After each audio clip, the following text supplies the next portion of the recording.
All right, well, welcome. Here we are, first episode with video. Super excited about it. This is the Fighter Pilot Professor, and I am your host, Meta. Today is, we'll call it Season 2, Episode 1, first one with video. It's going to be amazing. Today we're going to be talking about the Houthis. Who the heck are the Houthis, and why are we bombing them? And then also we're going to be talking about a little bit of leading teams and flat organizations specifically. So super excited about that, and we'll dive right in.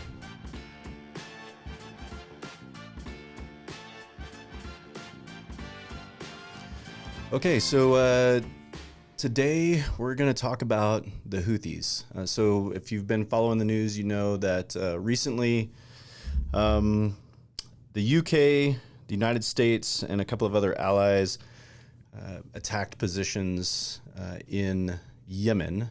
These are Houthi positions and these Houthis positions have been used to fire upon ships in the Red Sea.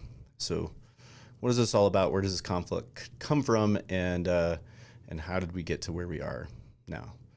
So the short answer is, well, Yemen is a country on the southwest corner of the Arabian Peninsula, and it's got a long and sordid history of conflict and division.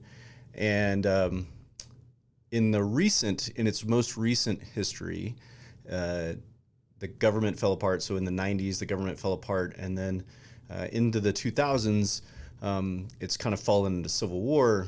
And then in the 2010s, this led to a conflict between the Saudis and other Arab nations to attack the Houthis also in their coalition. And so the Houthis are essentially a tribe or a group of tribes in Yemen who are Shia Muslim in their faith, and they are largely supported by the Iranian government currently in their fight against both the other government forces in Yemen and the Saudi-led coalition that has traditionally been fighting them in the last 5 to 10 years. So what that has led to is the Houthis now control the sort of southwest portion of Yemen, including the capital of Sana'a. And most importantly, they control the sort of the western coast that faces out towards the Red Sea and several ports that are along that coast. And the Houthis have used the Israeli-Hamas war of the last few months as an excuse, if you will, to attack shipping in the Red Sea.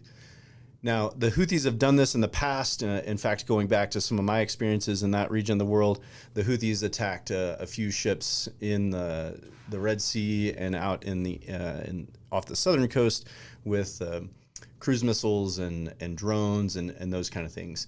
And all of these weapons are supplied to them by the Iranian government. So what's that led to is now, from an American's perspective, and again, we've gone to this like global world order discussion, but from an American's perspective and from the larger global economic perspective, the Houthis attack now threaten global commerce. You know, shipping companies are refusing to go through the straits there. It's called the straits into the Red Sea and use the Suez Canal, and now instead they're going all the way around the southern coast of Africa, around South Africa, which is adding somewhere around 2 weeks. So this is really putting a crimp on global shipping and frankly, threatening the global economy and the sort of global world order that we've talked about before as we know it. So as a result, the United States is elected to strike these targets in Yemen and hope to prevent the Houthis from attacking shipping in the Red Sea and in other areas in the region. So that's the short version of what's going on. Obviously, like a lot of things that's complex, it goes all the way back to the roots of World War I and the British Empire imperial occupation of the Middle East. It's complicated as usual, but I hope that gives you a little more understanding of who the Houthis are and what they're up to in Yemen and why the United States has chosen to attack them. enjoy and keep sending me your questions.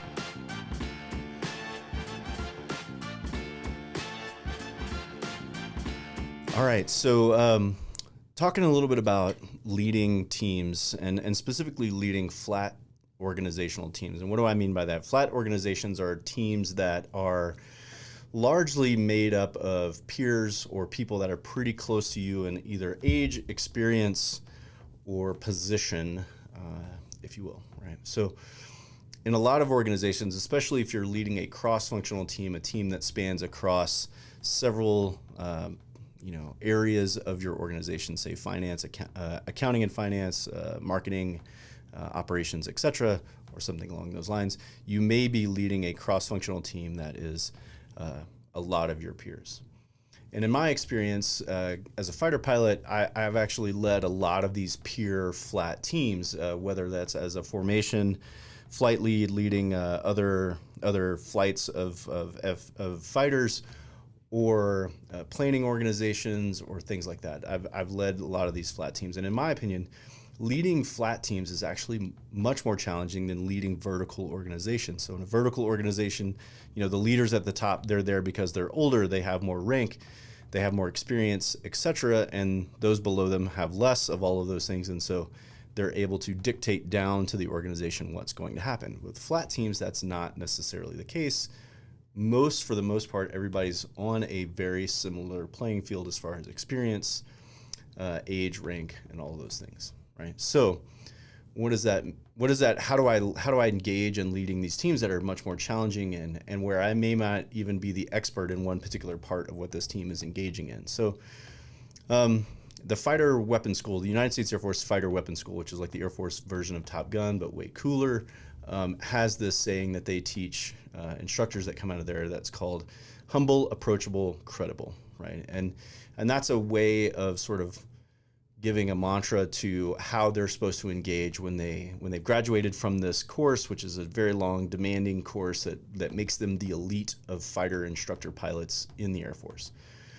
So they go back out into the rest of the Air Force, and then they become these elite instructors, and they're supposed to be leaders. And so this is the sort of mantra that they teach them as how do I engage with people when I go back, right? This humble, approachable, credible. So humble means I recognize that, I may not know all the answers, and I'm open to your discussion. I recognize my limits, I recognize your limits, and I'm not arrogant enough to push me and my team beyond our limits if I do not have to. The second part is approachable, and those two things are closely related. In fact, all these three ideas are closely related, but those two things are closely related. That approachability, people will want to come to you or can come to you and tell you things, can bring questions and problems to you as the leader, knowing that you're going to accept their critique or accept their problem and help them work through that critique or problem, right? So if you're humble enough to take that critique and you're approachable enough to hear it, then those two things work together to help you build